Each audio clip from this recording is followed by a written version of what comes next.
Let's see what you guys got. How'd the first week go? I'm pleased with the first week. I mean, it's been a real challenge in terms of what we've asked them to do. We've taken, we've taken a ton of reps, ending with like now the new rules now you can only have 2 scrimmages in preseason where you tackle over 50% of the time. So we ended with like a simulated scrimmage with some tackling, but not over, not over, nearly 50%. So really pleased. I think we're getting a lot of reps, and the guys are working really hard. I'm really pleased with our toughness. Really pleased with our mindset. Amy. That's okay. No, please. Thoughts on yesterday's realignment with Oregon and Washington coming into the league? Yeah, I really have no thoughts, honestly. Like, obviously I trust the leadership. I trust the Big Ten, Tony Petitti. Trev is awesome, right? He's so communicative and all those things. So I'm kind of in my own little bubble right now, so I'm still worried just about our team, making sure that I think the key for all teams right now is as realignment happens in the coming years. I mean, who knows what the future is going to hold, making sure that my job is to make sure that University of Nebraska is relevant nationally. And so I just have a lot of trust in the Big Ten and the leadership, and I think it's, the dominant conference in college football. And so we'll play wherever they tell us to play. Matt, how's it look at that safety spot with Miles moving on, but also Marquise with the injury as he's rehabbing? What's that look like right now? I think the safeties are one of our strengths. Isaac Giffords, I mean, he's an alpha back there right now. He's had an amazing summer. The jump that I've seen Giff make, his mentality, you don't really realize until we did timing day how athletic he is, I mean, he's a 35-inch vertical, 10.5 broad, 4.5 guy. I mean, he's a multi-year probably NFL player, in terms of his talent. And his mindset's come a long way with it in terms of just taking control back there. Deshaun Singleton's playing really well. Omar Brown. We got a lot of guys back there, and I'm really pleased with the young guys, the young people we brought in. So I think we have a lot of players who can play. We have a lot of flexibility. Tommy Hill's probably the turnaround guy from the time I got here till now. He's become one of the leaders, I think, on the defense. And so we have between Newsome, him, and Hartzog, we have some guys that can play multiple positions as well. So I like our strength in the secondary. I think we're going to be really good. Not to go name by name, but Corey Collier, how's he done? Corey's doing okay. Yeah, Corey's doing well. Corey's got a ton of football in him. We just got to get it out of him. Got a little bit banged up today at practice. Came back out there. So, I'm probably not in a position right now, 5-6 days in, to start talking about this guy's doing better than this guy. There's a couple guys, obviously, that the work through the summer really stands out, like I mentioned, Gift. But, I mean, Kobe, Brett's, all those guys back there. We trust them all to go play. Ashton Houseman's, another guy. He's an unbelievably good tester, and you give him an opportunity back there, he does a good job.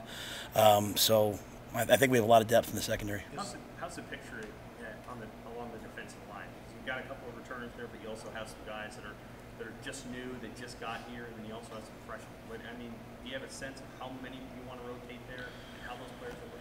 Yeah, my message to the team last night was like, hey, I told all the coaches I don't need GMs.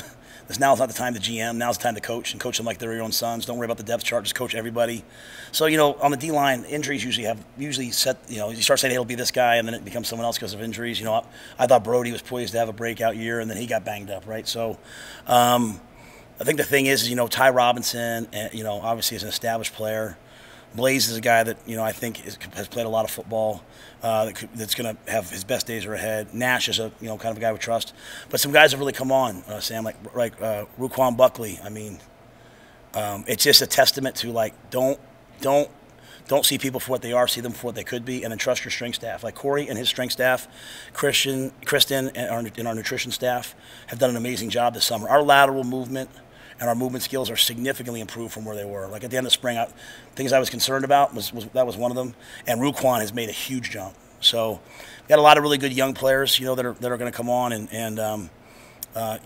I think we'll end up having like 6, 7, 8 guys that can play for us on the D line, and some other young players, like the Len Harts and the Prince Wills, they're ready to play. Some of the other guys that just showed up, the Van Poppels, the Vincent Carrolls, we're just going to get those guys ready. So if it's early in the season, great. If it's late, great. So I think we have a lot of depth, but to your point, they're all sort of unproven. That's why we practice the way we practice. I mean, we're getting between 150 and 190 reps every practice. So no one's standing around. We're all moving, and guys are getting better quickly. Back to Gifford, is it more of a safety discussion with him now than Rover? Was he playing Rover? Yeah, I mean the Rover and the Rover's a safety in my mind. Like, like we go to the post player. He's going to be in the post. Like, before he was playing like that nickel Sam in last year's defense. He's not that. I mean, he's in the back end, so he might drop down in the box. He might be a deep third player. He might be a half player. He might be playing man. So, to me, Giff gives you the ability to play all of those positions, right? So, obviously he was in a battle in the spring. He's the guy right now, and we're trying to get the other guys behind him ready to push him, and we'll always just play the best three safeties. What's been the process in getting Teddy Prohaska back into playing shape and the state of your left tackle position right now? Yeah, Teddy got banged up again, so Teddy's out for a little while right now. Nothing long term, but he's banged up, unfortunately. He'll be right. We think he'll be ready for the first game. So we're working Turner, we're working Gunner, we're working all those guys on the O-line, and then we're going to get Teddy back as soon as possible. Go back to the safeties. What kind of role do you anticipate Phelan is running with the ones and the twos right now. Really one of the fastest guys on the team. Really dependable, physical. So he's another guy that's in the mix. And then I think an excellent special teams player as well. So, I'm not looking at depth charts at all right now. I'm sort of just trying to get everyone ready, and then we get to that third week. That's when we start sort of. My history has been, every year that I've been a head coach in college, someone that started the year off on the scout team was starting for me by the end of the year. And every year I've been a head coach in the NFL, a guy that we cut ended up starting. So I'm really big on coaching everybody. I'm not here just to coach. So, Eric Fields, I'm trying to get him ready to be a starter. Dwight Boodle, I'm trying to get him ready to be a starter. And if they are, they are. If they're not, then they'll be that much better when their time does come. You have 6 or 7 scholarship freshman receivers you brought in. What have you seen from that group? What kind of opportunity could be there for a couple of those guys? Well, they're really fast. All right, our young guys are unbelievably fast. There's a lot of volume in our offense. There's a lot to learn, and so they're learning that pretty quickly, right? I need to learn all this stuff. But they're a tough group. They're physical. Really proud of a lot of them today. They're out there battling through. It's hot. We've been in the mornings. It hasn't been real hot, and all of a sudden today it was hot. We don't practice inside. We practice outside. So they're learning to adjust to this. I think a couple of those guys, might help us. They're going to push to help us. We have some older established guys who played a lot of football, like Marcus and Billy and Fleeks and all those guys. But we're going to count on some of those young players. I think the key in our receiver room right now is there's a couple guys like Ty Hahn and Alex Bullock who are, and some other guys that are really, really good football players, really dependable. Like, I challenge Alex all the time. Like, he's not a walk-on. He's a guy that just came here as a walk-on. He's a starting receiver, I believe. So, the young players, they're fast, they're explosive, they're dynamic. We're going to have an unbelievable receiving core with those guys at some point. It's just how fast they can learn this and handle the bumps and bruises of camp. They're trending in the right direction, though. Coach, when you put the guys in the dorms, there was a big emphasis on team building, and you kind of matched them up with guys who didn't really know each other. I know it's only been a week, but have you seen the impact on the field at all with how the dorms are going? I don't know if it shows up on the field necessarily. I think we talk a lot about champions act like champions before they're champions. That's Bill Walsh. They have a winning standard of performance before they're winners. So I'll challenge them hey, that's what I said to the team. Hey, what are some ways that you see us winning and we haven't won yet? Out on the scoreboard. And some of the guys talked about being in the dorms. Seeing guys talk to each other. Young guys impacting older guys impacting young guys. They're pranking the coaches. They're playing cards. I sent a group back last night early. Some of the older guys back early last night. Kept the second and third guys there. Sent the ones back and said, you can't be on your phones. Go back, play cards, do whatever. Gus Felder and his staff for us do an amazing job of integrating that in. So I think all of us can't wait to go back to our own beds, but I think we'll miss the time together. I walk over there every night and walk back in the morning. It's a pretty cool thing to see. And I think that's really the message for us right now is we're not trying to win the preseason. We're not trying to win the propaganda. We're trying to act like winners before we are winners. We're doing scout special teams yesterday. Nick Henrich is a multi-year starter, right, linebacker, coming off a torn ACL, and he's running down on scout kickoff. Luke Reimer, all Big Ten players, running down on scout kickoff to give the twos a look. And I'm sitting there like, man, these guys, they sure deserve to win. So we just have to maintain that. So the dorms have been really good, very grateful to housing because I feel like it's bringing our team closer. And I don't know if it'll show up, to be honest with you, until you have some adversity, right? When everything's going well, you don't really need a lot of leadership. It's really going to be when things get hard, on the sideline, are we throwing our helmets and yelling at each other, the coaches yelling at each other, or are we kind of hey, I got your back if you got mine. Let's go. So that's the type of team that you'll see it in tough moments. Can you go back for a second to Teddy? You said he's going to be ready for the first game, and then also are there any other injuries that you can report that will linger into the season? I don't think anything's going to linger in the season. We have some guys banged up right now. Obviously, you guys will see on Tuesday. Me doing off the top of my head's tough. I'm sorry, but yeah, Teddy's a significant one. Teddy and Jacob Hood right now aren't practicing on the O-line. We think Teddy. We think he has a chance to be ready for the first game. If not, definitely the second game. So, I'm trying to think of anybody else. Marcus Washington should be ready to go full go on Monday. So we'll have him back, which will be great. But in terms of anything like long term, we don't say anything like that other than Brody. How good is it that Turner? He's played the position a long time, so he knows how to play tackle. You don't have to teach him. How helpful is it that he has that experience? Yeah, and I love Teddy, and I know he's done. Since I've been here, Turner's been left tackle with the ones every day since I've been here, so that's what I know, right? So I just feel bad for Teddy because he's such a wonderful young man and wonderful teammate, and he was, excited to get out there and get going. But you know what? I remember when Brody got hurt, and the Tagovailoa family flew out here. I was sitting down with his father and mother, and his father was talking. He told me, he said something that impacted me. You learn a lot from listening to people and parents. His father, was talking to Brody about embracing the delay. Sometimes there's a delay in what we want. You have to embrace it. It's really good for me to hear. And so I think Teddy's going to come back better than ever. But yeah, Turner's an excellent player. And, we have some young old linemen that have shown up, like the Sledge. Catula was here in the spring, but those young guys, they're going to be good players. Grant Seagren walked on. He's a scholarship-type player. So we got some guys that are going to help us. Hey, Coach, on the off day, what is the schedule? Like, players, are they not allowed to leave? And what do you do on an off day Sunday when they're on campus? Like, you're allowed like 2 hours with them, so we'll meet in the morning.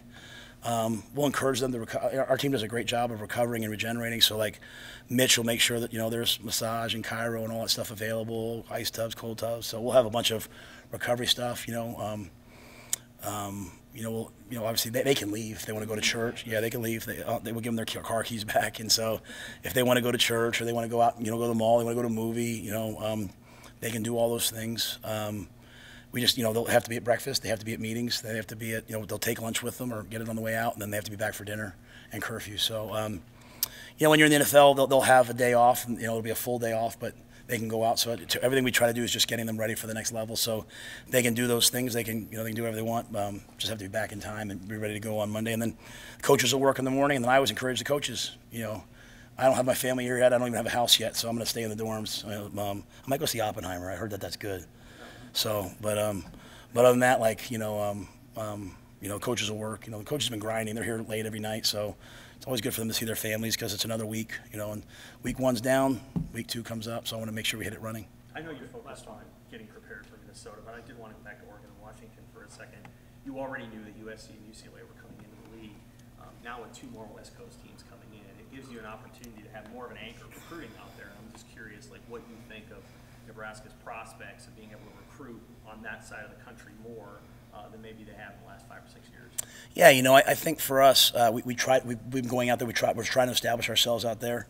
There's a lot of people. When I was in Baylor, there was a lot of people in California that, because of whatever tax reasons or they wanted to kind of go to Texas, right? So there's a lot of people I think in Texas that play football, or California that play football, and so we'll continue to recruit the West Coast. Before I took this job, I went one day and did like a little thing at CBS. I was talking to Trent Green, the old quarterback, and he said something to me. He said, Matt, I live in Kansas City because I'm doing NFL games every week, and I didn't want to be in New York having to fly, so I'm kind of in the middle of the country, and I'm going here and I'm going there. And I think as the Big Ten's become the national conference, and it stretches from East Coast to West Coast, we're in a pretty good spot geographically where teams are going to have to come here and play in cold temperatures, have to play in the wind. We're going to have, a 2.5-hour flight here, a 2.5-hour flight here, but I think the impact for the sports on the West Coast flying to the East Coast, and more importantly, the East Coast flying to the West Coast, like you're on the East Coast and you fly to the West Coast, some teams will try to go a day early, but the research says it's a day per time zone. So you go to the East Coast, you fly to the West Coast, and then you come back, you get back at 5 in the morning. It takes you usually till the next Thursday to get ready for that, right? So, I think it's going to be great for our Olympic sports, okay? Because we're going to have the ability. There's a lot of great schools we can play here, but think about having to go do a weekend run in softball, and you're in the West Coast, having to go all the way to the East Coast and come back. Where our Olympic sports and our, I don't know what the other, basketball, whatever, they're able to go to the East Coast, the West Coast. It's manageable trips instead of 5 and 6 hour trips that other teams are going to have to do. So I think this broadening of the conference could be really good for the University of Nebraska because we're central and we're in the middle of it. And the weather will be good in football for us, but also just the travel will be more manageable than maybe some of the other teams. So all you Olympic sport athletes, come to Nebraska. All good. Thanks, guys.